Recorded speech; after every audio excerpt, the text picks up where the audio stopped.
जय श्री राम सबको। Welcome back to my channel I S P C S Kherkar. Guys, आज हम बात करेंगे बीपीएससी का जो प्रोजेक्ट मैनेजर का फॉर्म रीओपन हुआ है, जिसमें टोटल 9 सीट है। ठीक है ना। तो इस वीडियो में हम बात करेंगे बीपीएससी प्रोजेक्ट मैनेजर का एग्जाम सिलेबस क्या हो सकता है, मतलब क्या है, प्रीवियस ईयर क्वेश्चन अब मतलब देख लेंगे। ठीक है। कट ऑफ क्या रही थी प्रीलिम्स और मेंस की, और फाइनल इंटरव्यू तक, और ऑप्शनल सब्जेक्ट आप मतलब क्या रखना चाहिए क्या नहीं रखना चाहिए, इस वीडियो में बात करेंगे। और गाइस, अगर आप मेरे चैनल पर नए हैं तो मेरे चैनल को सब्सक्राइब कर दीजिएगा, और बाकी मेरे वीडियो पे लाइक एंड कमेंट, और जो अगर आपको कुछ सुझाव देना हो या फिर कुछ किसी टॉपिक पे वीडियो चाहिए हो तो कमेंट पे मतलब आप लोग मेंशन कर दीजिएगा कि इस टॉपिक पे वीडियो चाहिए। ठीक है। तो आते हैं मुद्दे पे। पहले बात करते हैं इस वीडियो में मतलब ये जो प्रोजेक्ट मैनेजर एग्जाम है, इसका सिलेक्शन क्राइटेरिया क्या है। तो देखिए, सिलेक्शन क्राइटेरिया इसमें तीन एग्जाम आपको फेस करना पड़ेगा, प्रीलिम्स, मेंस और इंटरव्यू। ठीक है। जिसमें प्रीलिम्स आपका 2 घंटा 15 मिनट का एग्जाम होगा। ठीक है। और 150 मार्क्स का एग्जाम होगा, 150 मार्क्स एग्जाम होगा। ठीक है। 150 मार्क्स एग्जाम और 150 क्वेश्चन। ठीक है। तो पर क्वेश्चन 1 मार्क्स। ठीक है। जिसमें बीबीएससी ने अपने एडवर्टीजमेंट में ही, नोटिफिकेशन में ही इंपॉर्टेंट 3 सब्जेक्ट मेंशन किए हैं। इंडियन इकोनॉमी एंड इंडस्ट्री, इससे 70 मार्क्स का क्वेश्चन आएगा। बाकी national and international current affair, जिससे 40 मार्क्स का क्वेश्चन आएगा। एंड तीसरा है मेंटल एबिलिटी, जो आपका जनरल एप्टीट्यूड, मैथ्स वगैरह होता है, रीजनिंग वगैरह, इससे 40 मार्क्स आएगा। तो टोटल 150 मार्क्स का और 150 क्वेश्चन। ठीक है। इस पर एक चीज़ मैं बताना चाहूँगा, जो लास्ट टाइम ये एग्ज़ाम हुआ था 2020-21 में। ठीक है ना। तो 2020-21 में जब एग्ज़ाम हुआ था तो उस समय इसमें नेगेटिव मार्किंग नहीं था। ठीक है ना। नेगेटिव मार्किंग नहीं था। तो अभी भी मैंने पूरा एडवर्टीजमेंट जो बीपीएससी ने दिया है वो उसको पूरा गो थ्रू किया है मैंने। तो उस पर भी कहीं नेगेटिव मार्किंग का मतलब मेंशन नहीं किया है इन्होंने। तो जैसे बीपीएससी का एएसओ का एग्ज़ाम होता है, उसमें भी नेगेटिव मार्किंग होता नहीं है। ठीक है। तो मैं भी इसमें नेगेटिव मार्किंग नहीं ना ही हो, इन्होंने तो एडवर्टीजमेंट में तो मेंशन नहीं किया है। अगर करना होगा तो क्या पता फिर बाद में नोटिस दे कर दे, मगर नहीं लगता है मुझे, क्योंकि 2020-21 में जो एग्ज़ाम हुआ था उसमें नहीं, नेगेटिव मार्किंग नहीं था। तो इस बार भी नहीं होना चाहिए। ठीक है। तो ये देखिए, जो जो पिछले बार प्रीलिम्स का जो कट ऑफ गया था ना, देखिए मैंने यहाँ पे लिख भी दिया कि नेगेटिव मार्किंग नहीं था, नो नेगेटिव। ठीक है ना। इस बार भी नहीं होना चाहिए। तो जो यूआर का कट ऑफ गया था वो 88 गया था। फिर अनरिजर्व फीमेल का यूआर जो 77 गया था। ईडब्ल्यूएस का 83 गया था, फीमेल का 70 गया था। और एससी का 77, फीमेल का 60, ईबीसी का 80 और ईबीसी फीमेल का 69। और ये आप उस हिसाब से आप देख सकते हैं, बीसी का 84 और बीसी फीमेल का 74 और बीसीएल का 72 और डिसेबिलिटी में वीआई और डीडी का 61-56। ठीक है ना। तो मतलब मान के चलिए कि 88 मार्क्स जो ईवार का गया था, तो अब हम लोग जैसे बीपीएससी का जो सिविल सेवा एग्जाम होता है, सीसीई, जो 70वीं हुआ 71वीं हुआ, तो इसमें नॉर्मली मतलब आप देख के चलेंगे कि इसमें तो मतलब चले नेगेटिव होता है, तब जाके मतलब कट ऑफ 91 या इस बार 88 गया है। तो इसमें इसमें भी इस बार 9 ही सीट है। तो मतलब कट ऑफ तो मान के चलिए आपका ज़्यादा ही रहेगा, अगर नेगेटिव नहीं है तो कट ऑफ तो ऑलमोस्ट मतलब ज़्यादा ही रहेगा। ठीक है ना। तो मतलब आप लोग सेफ स्कोर के लिए मतलब हमेशा स्कोर मतलब 95 प्लस ही मान के चलिए, क्योंकि ना ही 9 ही सीट है। तो 9 ही सीट है तो मतलब 95 प्लस क्या मतलब, मैं तो बोलूँगा इस बार कट ऑफ अगर नेगेटिव नहीं हुआ तो 100 प्लस भी कट ऑफ जा सकता है, इसमें कोई आप लोग सरप्राइज मत होइएगा। ठीक है ना। तो अगर आप लोग को अगर एकदम सेफर साइड इसको मतलब रखना है अपने आप को, एकदम सेफ, नेगेटिव नहीं है, और आपको मतलब एकदम सेफ साइड में स्कोर करना है, तो आप लोग मतलब मान के चलिए 105, 110। ठीक है ना। तो इतना आप लोग करके मतलब इतना कीजिएगा तो मतलब, बिकॉज सीट कम है ना, 9 ही सीट है। अगर 20-25 सीट रहता, 40 सीट रहता तो मान सकते थे कि कट ऑफ मतलब अंडर 100 रहता, मगर 9 सीट है तो मतलब इतना तो मान के चलिए 105 से 110 से कम नहीं जाने वाला। इस बार एएसओ का भी जो रिजल्ट आया है, जो एएसओ बीपीएससी का एएसओ हुआ था अभी 2025 में, दिसंबर, ये आपका सितंबर में हुआ था। तो इस एएसओ का जो कट ऑफ गया था, आपका मान के चलिए एएसओ कट ऑफ 114 गया था, नेगेटिव नहीं था, तो 114 गया। तो उसमें 40 सीट था, तो इसमें तो 9 ही सीट है, तो मतलब समझ लीजिए। ठीक है। तो ये रहा कट ऑफ, ये आपको दिखा दिया मैंने। इससे एक मतलब एक साइकोलॉजिकल आप लोग को आइडिया लग जाता है कि क्या मतलब क्या रहेगा कट ऑफ, क्या नहीं रहेगा। तो आप लोग देख लीजिए लास्ट टाइम का कट ऑफ कितना गया था। ठीक है। अब प्रीलिम्स स्ट्रेटेजी की बात करते हैं, कैसे मतलब कैसे करना है कैसे नहीं करना है। तो देखिए, इसमें इकोनॉमी 70 मार्क्स का है, तो आप लोग को सबसे बढ़िया रहेगा ये जो 11 एंड 12 का जो एनसीईआरटी है ना, इसको एकदम गो थ्रू कीजिए। ठीक है ना। क्योंकि मेन सब्जेक्ट इसका यही है, इसमें डायरेक्ट मेंशन कर दिया 70 मार्क्स, और बाकी आपका इसमें साइंस वगैरह ये सब कुछ मेंशन नहीं है। तो वो सब आने वाला भी नहीं है। तो आपको मेनली आपको प्रोजेक्ट मैनेजर का पोस्ट है, तो इसमें आपको मतलब इकोनॉमी तो पूरा अच्छे से करना पड़ेगा, ठीक है। तो 11-12 का एनसीईआरटी कर लीजिए, या फिर अरिहंत का जो एनसीईआरटी का नोट्स है उसको अच्छे से गो थ्रू, इसको एकदम पूरा अच्छे से पढ़ जाइए, ठीक है। फिर उसके बाद यूपीएससी का जो प्रीलिम्स होता है ना, पीआई, स्पेसिफिकली फोकस कीजिएगा इकोनॉमिक सेक्शन में, ठीक है ना। इकोनॉमिक सेक्शन में जो भी कीजिएगा, तो यूपीएससी का जो प्रीलिम्स का जो क्वेश्चन होता है, मतलब फोकस कर लीजिएगा 1995 से लेकर 2014-15 या 2017-18 तक भी कर सकते हैं आप, ठीक है ना। मतलब 10-20 साल का कर लीजिएगा ना, मतलब क्वेश्चन ही तो लगाना है, लगा सकते हैं, टाइम भी है अभी आपके पास। अभी तो फॉर्म भी चल रहा है, तो अभी तो एग्ज़ाम होने में समय भी लगेगा, ठीक है। बाकी फिर स्कीम्स एंड पॉलिसी जितना भी होता है ना सरकार का, related to industry department at both union level और बिहार लेवल, मतलब आपको बिहार यूनियन दोनों लेवल पे करना है, ठीक है ना। इसको कर लीजिएगा। और सिलेबस जो है ना बीपीएससी का, बीपीएससी ने एकदम स्पेसिफिकली मेंशन अपने बीपीएससी के साइट पे मेंशन है। बाकी आप लोग अगर ये सिलेबस का ये पीडीएफ चाहिए, साइट्स पे मिल जाएगा, अगर जाएंगे बीपीएससी की साइट पर। नहीं तो मेरा टेलीग्राम चैनल है, ये सर्च कीजिएगा आईएएस पीसीएस क्रैकर सर्च कीजिएगा, तो वहाँ पे मैंने शेयर किया हुआ है, और मैं फिर से दोबारा शेयर कर दूँगा आप लोगों को। आप लोग अगर जो नए हैं वो जुड़ जाइएगा इसमें, ठीक है ना। इसमें मैं हर चीज़ अपडेट करता हूँ, जो भी न्यू जॉब रिलेटेड नोटिफिकेशन हो बीपीएससी का या यूपीएससी से, जो भी मतलब जो रिलेटेड हो उसका अपडेट देता हूँ। करंट अफेयर भी अपडेट करता हूँ, एमसीक्यू डालता हूँ, पीडीएफ नोट्स वगैरह सब डालता हूँ, ठीक है ना। बाकी जो पीवाईक्यू जो है वो भी मैंने अपने टेलीग्राम चैनल पे मतलब शेयर कर दूंगा, ये चैनल पे आईएएस पीसीएस क्रैकर, ठीक है ना। आप लोग ये टेलीग्राम पे सर्च बार में जाइएगा, आईएएस पीसीएस क्रैकर डालिएगा, तो आप लोग को मिल जाएगा, आप लोग ज्वाइन हो जाएगा, ठीक है। बाकी इसमें जो आपका 40 नंबर का मेंटल एबिलिटी आएगा, मतलब वो आपका यूपीएससी का जो सीसेट लेवल है ना, उस लेवल का आप मतलब प्रिपरेशन मतलब ये प्रैक्टिस कर सकते हैं क्वेश्चन जो प्रीवियस ईयर, या फिर बीपीएससी के जितने आपका रीजनिंग, मैथ्स एंड रीजनिंग के जो भी पीवाईक्यू होंगे उसको आप लोग प्रैक्टिस कर सकते हैं, ठीक है। अब इसमें है इंटरनेशनल और नेशनल करंट अफेयर, वो आपका 40 नंबर का है। तो आप लोग करंट अफेयर के लिए एडिटोरिया का फॉलो कर सकते हैं, ठीक है। और आई या फिर आई दृष्टि का, नहीं तो जो अगर विजन आईएएस का फॉलो कर रहे हैं, विजन आईएएस का वो भी फॉलो कर सकते हो, उसको कोई नहीं है। नहीं तो एडिटोरिया फॉलो कीजिए, इसको अच्छे से कर जाइए, अभी इसका मैगजीन भी आया हुआ है, ठीक है ना। तो वो एक लास्ट ईयर मतलब 1 साल का मैगजीन आया है, वो भी आप लोग कर सकते हैं, या फिर आई दृष्टि का भी आता है, वो भी कर सकते हैं, ठीक है ना। ये देखिए बीपीएससी ने, मैं इसी का बात कर रहा था, बीपीएससी ने देखिए syllabus for Indian economy and industry ये पूरा अच्छे से मेंशन किया है इन्होंने। देखिए इंट्रोडक्शन टू इकोनॉमी में जीडीपी, जीएनपी जो हम लोग पढ़ते हैं, पोटेंशियल जीडीपी, पर कैपिटा इनकम, ये सब पूरा पढ़ते हैं हम लोग, जो इकोनॉमिक्स पढ़ेंगे। अभी तो मतलब जो बीपीएससी जो 70वीं या फिर 71वीं में इकोनॉमी के इकोनॉमिक्स से क्वेश्चन, मतलब क्वेश्चन ना इको के मतलब ना के बराबर ये लोग पूछना शुरू कर दिया। अब खाली ये लोग क्या करते हैं, इको सर्वे जो both union and state level, और या फिर ये यूनियन बजट जो होता है, बिहार का बजट या यूनियन बजट, इनसे ये क्वेश्चन पूछ दे रहे हैं, 5-6-7 क्वेश्चन पूछ दे रहे हैं बस। बाकी इकोनॉमिक्स से मतलब ये सब जीडीपी, जीएनपी ये सब 69th में या 68 में पूछे हैं लोग। बाकी 78 बीपीएससी और 71 बीपीएससी में ना इन लोगों ने नहीं पूछा है। तो इसीलिए मतलब अगर इसमें तो भाई 70 मार्क्स का आएगा, तो इसमें तो पूरा पढ़ना पड़ेगा आपको, ठीक है ना। फिर उसके बाद इंडियन इकोनॉमिक्स एंड प्लानिंग है, इसमें Indian economic sector and the component, FICCI plan, Bombay plan, विश्वसर्गीय प्लान, नेहरू महालनोबिस मॉडल, ये सब जो ये आपका जो 5 ईयर प्लान है ना, 5 ईयर प्लान वो है। तो ये तो भाई बीपीएससी का मतलब एकदम फेवरेट टॉपिक है, इससे क्वेश्चन पूछता ही पूछता है। अभी आपका जो बीपीएससी का जो डीएसओ का एग्जाम हुआ था अभी लास्ट ईयर 2025 में ही, उसमें भी भर भर के मतलब ये समझ लीजिए जो 5 ईयर प्लान है ना इकोनॉमी का, इससे क्वेश्चन 2 से 3 पूछ दिया था इन्होंने। फिर आपका ये जो नीति आयोग वाला है, नीति आयोग से वही 5 ईयर प्लान का ही है मतलब, तो इसी वजह से करके नीति आयोग बनाया गया। तो इससे क्वेश्चन मतलब इसी से क्वेश्चन 2 दिन पूछ दिया था इन्होंने। तो ये फेवरेट टॉपिक, ये तो मतलब इससे क्वेश्चन पक्का आएगा, और ये तो 70 मार्क्स का इसमें पूछेगा इकोनॉमिक्स, तो इसमें आना ही है। बाकी आपका फिर ये देखिए नीति आयोग, यही मैं चीज़ बोल रहा था। फिर ये फिजिकल सिस्टम का बात हो रहा है, एफआरबीएम जो एक्ट है, ये सब आपका, ये सब जो इको सर्वे में बहुत वर्ड यूज होता है, ये एफआरबीएम जो है ना, कि इंडिया का एफआरबीएम मतलब इस बार कितना रहा यूनियन में, फिर बिहार का एफआरबीएम वो कितना रहा, ये सब पूछते हैं, ठीक है। फिर बजट रिफॉर्म, ये सब एनआरआई बोर्ड, ये सब आपको पूरा एकदम बीपीएससी ने पूरा टॉपिक अच्छे से दे दिया है। अब आपको ये सब मैं क्या बोलूँगा, आप लोग इसका प्रिंट आउट निकाल लीजिए, ठीक है ना, इसका प्रिंट आउट निकाल लीजिए, और इसको अपने जो स्टडी टेबल या फिर जो भी आप जहाँ पढ़ते हैं उसको मतलब चिपका दीजिए, ठीक है ना। और उसको डेली मतलब देखिए, और क्या क्या टॉपिक छूट रहा है उसको पहले स्टार्टिंग से एकदम टॉपिक फॉलो कीजिए, एकदम जैसे बीपीएससी ने मेंशन किया उसी हिसाब से आप लोग पूरा फॉलो कीजिए इसको। 70 मार्क्स का है, तो इससे इसी से क्वेश्चन पूछेगा, ठीक है ना।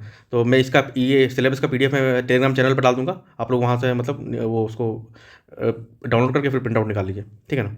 फिर इन्फ्लेशन के बारे में देखिए, इन्फ्लेशन का पूछ रहा है, measures of inflation, type of inflation, GDP, रिफ्लेटर, CPI, जो ये WPI, ठीक है ना, ये सब है। डिफ्लेशन, डिस इन्फ्लेशन, ये सब है। टैक्सेशन से पूछ रहा है, generation for economic reforms, globalization, ये MSME, ठीक है ना, सारा चीज़ है। तो मतलब 70 मार्क्स का पूछ रहा है तो नहीं है, तो आपको पूरा अच्छे से गो थ्रू करना पड़ेगा। सबसे पहले आप लोग जो 11th एंड 12th का जो NCERT मैंने ऊपर मेंशन किया है, उसको एक बार गो थ्रू कीजिए आप लोग, तो आप लोग को थोड़ा सा समझ में आएगा, ठीक है ना। उसके बाद उसको पहले पढ़िए, उसमें देखिए ये चैप्टर वाइज से मतलब कहाँ का दिया हो उस हिसाब से पढ़िए, ठीक है। अब देखिए ये आते हैं BPSC का जो प्रीवियस पेपर क्वेश्चन 2021 में हुआ था ना। देखिए क्वेश्चन दिखाता हूँ आपको, ये देखिए क्वेश्चन है, ड्यूरिंग द पीरियड ऑफ 2010-11 तो 2014-15 the production level of cereals in Bihar has grown by annually कितना। तो ये मतलब सीधा सीधा मतलब आपको डाटाबेस पूछ दिया, Bihar has created a land bank for establishing industry which currently has a corpus fund limited up to, मतलब ये सब देखिए। तो ये सब ये करंट अफेयर का भी पार्ट्स है, ठीक है ना। तो उसमें करंट अफेयर का पार्ट्स रहा होगा, ये देखिए ये भी करंट अफेयर का पार्ट्स है, ठीक है। The prime minister account approval for cabinet resolution to include ex officer and special invited member to NITI Aayog own, मतलब ये सब करंट अफेयर का वो क्वेश्चन है। उसमें नीति आयोग बना ही था जब मोदी जी आए थे, तो उस समय का पूछ दिया, ठीक है ना। अब ये देखिए, who among the following work as a finance minister of India for the longest period, मतलब इकोनॉमिक्स से भर भर के क्वेश्चन पूछ रहा है, आप लोग देख लीजिए, ठीक है। इसका भी मैं PDF डाल दूंगा, ठीक है ना। देखिए अब इधर देखिए, national infrastructure pipeline was launch with 103 lakh crore, ये कब लॉन्च हुआ था, तो ये 2021 में एग्जाम हुआ था, तो उससे पूछ लिया था ये, उसी करंट अफेयर से क्वेश्चन है, ठीक है ना। अब ये देखिए जो GNI पे ये क्वेश्चन है, who set the per capita income as an average of GNI divided by pollution is indicator of per capita development is a myth, किसने कहा था ये। तो उस हिसाब से क्वेश्चन है, आप लोग जब पढ़ोगे तो। अब ये देखिए नीति आयोग से, मैंने कहा था नीति आयोग से, देखिए NITI Aayog establish in 2015 in place of planning commission which was dissolve in, कब डिजोल्व हुआ था। तो ये सब आप लोग पढ़िएगा तो क्वेश्चन आ जाएगा, ठीक है। ये सेपरेट एनुअल प्लान कब, मतलब जब 5 ईयर प्लान चला था उसमें सेपरेट एनुअल प्लान कब हुआ था। तो आप लोग ये तो डायरेक्ट क्वेश्चन है, आप लोग अगर अच्छे से पढ़ जाओगे तो मतलब उतना भी टफ नहीं है। Who introduce the concept of Panchayati Raj, देखिए किसने इंट्रोड्यूस किया था, उस पर क्वेश्चन पूछ दिया, ठीक है ना। अब देखिए ये competition commission of India act पास कब पास हुआ था, ये हम लोग पढ़ते हैं सब, ठीक है ना। रेलवे बजट कब मर्ज किया गया था, सीधा सीधा क्वेश्चन पूछा हुआ है, उतना भी टफ नहीं है। आप लोग इकोनॉमिक्स, मतलब अभी क्या है ना कि अभी बहुत सारे कोचिंग वगैरह या इंस्टीट्यूट वगैरह में पढ़ाना छोड़ दिया इकोनॉमिक्स, क्योंकि अब देख रहे हैं कि 2 साल से अब मैक्सिमम लोग CC, मतलब जो 70वीं BPSC सिविल सेवा को लेकर पढ़ाई करते हैं, तो आजकल उसमें डायरेक्ट इकोनॉमिक बजट एंड ये उससे क्वेश्चन पूछ दे रहा है, economic budget and union budget से। तो इकोनॉमिक सर्वे यूनियन बजट से बात कर रहा हूँ मैं, तो उसमें ये सब नहीं पूछता आप, मगर आपको पढ़ना पड़ेगा। ये फैक्ट बेस्ड क्वेश्चन भी पूछ रहा है, who among the following become the first women finance, ये तो फैक्ट वाला क्वेश्चन है ना, तो ये आप लोग को पढ़ना पड़ेगा, ठीक है ना। अब देखिए ये क्वेश्चन देखिए, अर्णव गोस्वामी क्या है, पॉलिटिशियन, टीवी जर्नलिस्ट, इंडस्ट्रियलिस्ट, क्या है, मतलब ये क्वेश्चन आप तो नहीं देखा, उस समय क्या पूछ दिया होगा काफ़ी, मगर जोक सपाट, पता नहीं इसको क्या हुआ। अब पत्रकारिता अच्छा कर रहा है, अब जवाब क्वेश्चन पूछ रहा है, ठीक है ना। अब ये देखिए, who author the book the India way strategies for an uncertain world, तो ये सब बुक्स एंड ऑथर से पूछ रहा है इकोनॉमिक्स से रिलेटेड, ठीक है ना। अब देखिए जो उसमें 40 जो 40 मार्क्स का आपका ये मेंटल एबिलिटी है ना, उसमें देखिए क्वेश्चन कैसे पूछ रहा है, ये देखिए, arrange the following logical sequence, ये आपका रीजनिंग से क्वेश्चन है, ठीक है। अब ये देखिए, ये आपका मैथ से जो क्वांटिटेटिव एप्टीट्यूड बोलते हैं उससे क्वेश्चन है ये, ठीक है। ये भी रीजनिंग का क्वेश्चन है, देखिए क्या, अरेंज द मीनिंगफुल सीक्वेंस बनाना है इसको आपको। फिर आपका ये रीजनिंग का क्वेश्चन है, ये भी रीजनिंग का क्वेश्चन है, ये भी रीजनिंग का क्वेश्चन है, रीजनिंग तो मतलब ठीक है, रीजनिंग ये भी रीजनिंग है, ये मैथ है, मैथ्स तो आप देख रहे हैं, ये सब क्वेश्चन आप लोग देख रहे होंगे। देखिए ये सब मैथ का, ये सिग्निफिकेंट फिगर ये फाइंड करना, बताना है। इस तरह का आपको एक मैथ DSO में मिला था। ये देखिए रैंकिंग एंड ऑर्डर, ठीक है। ये रीजनिंग है, मतलब रीजनिंग अच्छे से कर जाएगा तो उसमें मतलब अच्छा खासा आप लोग को हो जाएगा। देखिए सब सारा रीजनिंग का क्वेश्चन है ये सब, नंबर सीरीज, लेटर सीरीज, ये सब, ये एनालॉजी है, ठीक है ना। तो आप लोग ये सब देख सकते हैं। ये आपका सिंप्लीफिकेशन है जो मैथमेटिक्स में आता है नंबर सिस्टम में। ये आपका कैलेंडर वाला क्वेश्चन है, देखिए 1 जनवरी में ये था, तो 1 जनवरी 1993 में क्या होगा, ये सब कैलेंडर क्वेश्चन है। इसका भी मैं एक दिन इसको पूरा सोल्व करके आपको इसका एक वीडियो बना दूंगा, आप लोग कहोगे तो, ठीक है ना। मतलब इसको एकदम शॉर्ट ट्रिक में कैसे सोल्व करते हैं फटाफट से बना देंगे, ठीक है। अब आते हैं मेंस स्टडीज में। मेंस का स्टडीज क्या होगा, ठीक है। देखिए मेंस में ना, जो देखिए आपको पता है प्रीलिम्स क्वालिफाइंग नेचर का है, ठीक है ना। प्रीलिम्स में मतलब 2 घंटा 15 मिनट का एग्जाम होगा, 150 क्वेश्चन, ठीक है।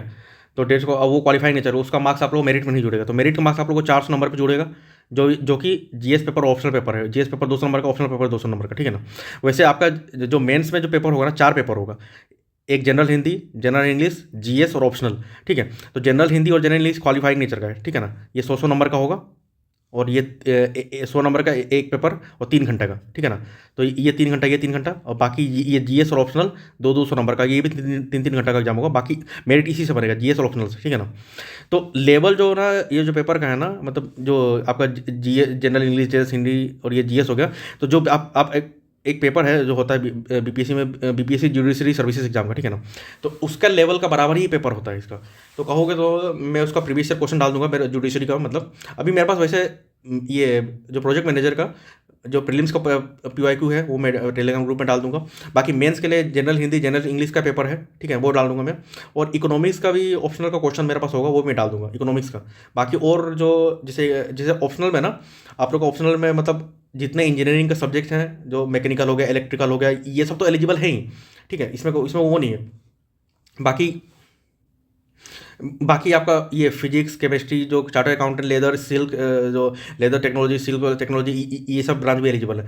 तो इसमें ना हम प्रीफर करेंगे, मतलब जैसे इंजीनियरिंग बैकग्राउंड वाले, अगर अगर वो लोग जैसे इंजीनियरिंग का मतलब उनको पढ़ा हुआ है, मतलब मतलब उनको ठीक है नॉलेज है और क्योंकि ये ऑप्शनल मतलब जो है इससे क्वालिफाई, मतलब ये क्वालिफाइंग नहीं है, ये आपका मेरिट बनेगा। तो वही ऑप्शनल लीजिएगा जो मतलब आप एग्जाम में अच्छे से कर सकें। तो अगर जो ह्यूमैनिटी वाले हैं वो तो इकोनॉमिक्स वाले ले लें, या फिर जो चार्टर्ड वाले अकाउंटेंट वाले तो इकोनॉमी ही पढ़ेंगे। बाकी इंजीनियरिंग अगर जो मैकेनिकल वाले हैं तो वो मैकेनिकल इंजीनियरिंग ले सकते हैं, ठीक है ना। तो आपका मैकेनिकल मतलब काफ़ी वास्ट सब्जेक्ट हो गया वो मैकेनिकल, आपको पूरा अच्छे से पढ़ना पड़ेगा, क्योंकि जो 300 नंबर का क्वेश्चन आएगा वो समझ लिए, मतलब जैसे जैसे हमारे ये इंजीनियरिंग सर्विस ईएससी का एग्जाम होता है, तो उसमें मेंस का 2 पेपर होता है ना, पेपर 1, पेपर 2। तो इसमें तो 300 नंबर का, मतलब समझ लिए, तो वही पेपर 1 पेपर 2 को 150 नंबर पे लो डिवाइड कर देंगे, ठीक है ना। जैसे पेपर 1 थर्मल पार्ट होता है, फिर पेपर 2 आपका वो मैन्युफैक्चरिंग वगैरह ये सब पार्ट होता है, ठीक है ना, मशीन डिजाइन वगैरह। तो अब इसमें देख लीजिए, अब जैसे आप सिविल इंजीनियरिंग हो गया, इलेक्ट्रिकल इंजीनियरिंग हो गया, तो उस हिसाब से आप लोग मतलब कर लीजिएगा। मगर मैं तो प्रीफर बोलूँगा आप लोग इकोनॉमिक्स का कर लीजिए। इकोनॉमिक्स का मतलब उतना टफ नहीं पूछता है। और मैं ये बिहार जुडिशरी एग्जाम का मैं ये इसका मतलब जो मेंस का पेपर है ये मैं डाल दूंगा, तो आप लोग देख लीजिएगा इकोनॉमिक्स में कैसा क्वेश्चन पूछा जाता है, ठीक है ना, इकोनॉमिक्स ऑप्शनल में। तो इसी आपका यही 2 से मेरिट बनेगा। और जीएस तो पेपर आप लोग जैसे बीपीएससी सिविल सर्विस से पढ़ते ही हैं, जो history, geography, science and tech, ये सब से मिला के 200 नंबर का पूछेगा, तो समझ लीजिए, ठीक है। बाकी देखिए जो मेंस का कट ऑफ है ना, 400 नंबर का होता है, उसमें 400 नंबर के यूआर का खाली 220 गया था, समझ गए। मतलब ये नहीं कि मतलब 400 नंबर का तो एकदम वो है, मगर 220 गया था कट ऑफ। और फाइनल जो ये कट ऑफ, जो फाइनल मेंस कट ऑफ गया था आफ्टर इंटरव्यू, जो 100 नंबर का इंटरव्यू होगा, मतलब 400 नंबर का मेंस और प्लस 100 नंबर का इंटरव्यू, तो उसमें 311 मतलब गया था फाइनल कट ऑफ, ठीक है ना। मतलब 500 नंबर पे 311 कट हो गया था। और इस बार तो 9 सीट है, 2 यूआर का है, ये ईडब्ल्यूएस का 1 है, एससीआई का 3 है, ये एसटी का 2 है, ईबीसी का 1, ईबीसी का नहीं है। तो 9 सीट में कट ऑफ थोड़ा ज़्यादा जाएगा, बट ठीक है, इसी रेंज। मेंस का कट ऑफ मतलब प्रीलिम्स में कट ऑफ ज़्यादा जा सकता है, मेंस में कट ऑफ इसी रेंज में रहेगा। मतलब 2030, 220 है ना, तो मतलब मैक्सिमम चला जाएगा 230 चला जाएगा, उससे ज़्यादा तो मेंस में उतना कट ऑफ नहीं भागता है, ठीक है। ये देखिए मैं क्वेश्चन दिखा रहा हूँ आपको, ये इंग्लिश का है, ठीक है ना। ये आपका जब 2021 में हुआ था ना एग्जाम, यही बीपीएससी प्रोजेक्ट मैनेजर का, तो उसका इंग्लिश का क्वेश्चन है। देखिए पहला इन्होंने पैसेज दे दिया, ठीक है, ये पैसेज दे दिया पूरा लंबा। अब इसके बाद पैसेज में आपको यहाँ से लिखना है, क्वेश्चन पूछ दिया, what according to you is the central idea of right of given above explain. मतलब इसको आपको लिखना है, मतलब लिटरली, मतलब ये नहीं कि टिक नहीं मारना है, लिखना है आपको। व्हाट डस लिटरेट एक्सपांड और पर्सपेक्टिव ऑन द वर्ल्ड, ये सब आपको मतलब वो पैसेज पढ़ के आप लोग को खुद से लिखना है, ठीक है ना। तो इतनी तो नॉलेज होनी चाहिए आपको, आप जैसे इंग्लिश लिखना आना चाहिए आपको, ठीक है ना। अब यहाँ पे देखिए, यहाँ पे एक आपको लिखा है you are Anand Kumar, write a letter to your, letter लिखना आना चाहिए, ठीक है ना, मेंस में। ये क्वालिफाइंग 100 नंबर का है, तो क्वालिफाइंग होगा तो 100 नंबर पे मतलब समझ लीजिए मेंस में आपको यही 40 नंबर होता है क्वालिफाई बीपीएससी में, तो 40 नंबर तो लाना आपको लिख के, ठीक है। ये सब हो गया। फिर यहाँ देखो, make a sentence with any 10 word. अब यहाँ पे इतना सारा वर्ड दे दिया, इसमें कोई 10 वर्ड उठाकर कोई सेंटेंस। अब रिवोल्ट में जाना है। अब रिवोल्ट हम लोग जिससे पढ़ते हैं 1857 रिवोल्ट, तो इस पर कुछ सेंटेंस बना के लिख दीजिए, ठीक है ना। तो पर एक सेंटेंस में 10 नंबर मिलेगा इसमें आपको। तो ये समझ लीजिए, मतलब मतलब एक क्वेश्चन एक सेंटेंस पे 1 नंबर, तो 10 सेंटेंस में 10 नंबर, तो ये तो इससे भी मिल जाएगा, ये तो कोई भी बना देगा, ठीक है ना। अब यहाँ पे लिख रहा है correct the sentence given, an healthy mother gives birth to a healthy baby, मतलब ये पर क्वेश्चन 1 नंबर का है, आपको इसमें करेक्ट सेंटेंस बताना है, मतलब ठीक है ना, इसे करेक्ट सेंटेंस बना के लिखना है मतलब कॉपी में। तो ये हो गया इंग्लिश का। अब आते हैं, देखिए ये जनरल हिंदी है, तो वीडियो लंबा हो गया, मगर आप लोग देख लीजिएगा, आप लोग को ये वीडियो में पूरा मतलब पता चल जाएगा कि बीपीएससी प्रोजेक्ट मैनेजर में मतलब कैसे क्या करना है क्या नहीं करना है, ठीक है। ये सब जितना है ना क्वेश्चन पेपर, ये मैं अपने टेलीग्राम चैनल पर डाल दूंगा, आप लोग को मेरा टेलीग्राम चैनल बताया हूँ, IAS PCS क्रैकर, ठीक है। ये टेलीग्राम चैनल सर्च मारेगा, टेलीग्राम पे आपको मिल जाएगा, ये यहाँ वो सारा अपडेट कर दूँगा। ये देखिए, जैसे BPCC में जो जैसे हिंदी का पेपर होता है ना, सेम उसी तरह है। अब देखिए, निम्नलिखित विषयों में किसी एक का निबंध लिखना है आपको, नैतिक शिक्षा की आवश्यकता, जीवन में खेलों का महत्व, उसमें से कोई एक में निबंध लिख दीजिए आप लोग, ठीक है ना। ये सब पेपर हो गया। अब यहाँ पे देखिए, निम्नलिखित में से किन्हीं 5 वाक्यों में प्रकार बताइए। रमेश पढ़ता है, तो ये किस वाक्य का प्रकार है, तो ये सब आपको मतलब ग्रामर पे है, ठीक है ना। ये सब क्वेश्चन है, मैं डाल दूंगा। हाँ, तो यही सब वो है, आप लोग देख लीजिएगा, ठीक है ना। तो यही था वीडियो पे। बाकी जितना भी है, और कुछ अगर आप लोग को टॉपिक चाहिए तो प्लीज़ कमेंट कीजिएगा और बता दीजिएगा। और मैं थोड़ा मतलब चैनल न्यू है, तो आप लोग थोड़ा सा सपोर्ट कीजिए चैनल को, नहीं है ना। चैनल को सब्सक्राइब कीजिए और थोड़ा सा फ्रेंड्स फैमिली पे शेयर कीजिए, मतलब काफ़ी इंफॉर्मेटिव वीडियो बनाता हूँ मैं। देखिए, मैं इतना सारा मेरे मतलब इतना 20 मिनट का लगभग वीडियो बनाया। मैं थोड़ा सा मैं बात इधर उधर नहीं किया, जो मेन टॉपिक है उसी पर बात करता हूँ मैं, ठीक है ना। ज़्यादा इधर उधर बातें करके मतलब टाइम वेस्ट तो करना नहीं है, आपका भी टाइम प्रीशियस है, मेरा भी प्रीशियस है, ठीक है ना। तो ठीक है, बाकी आप लोग अच्छे से मेहनत करते रहिए, और इस पर कुछ अगर कुछ सेशन लेना होगा तो मैं ले लूँगा यूट्यूब वगैरह पे आके, ठीक है ना। ठीक है, थैंक यू गाइस।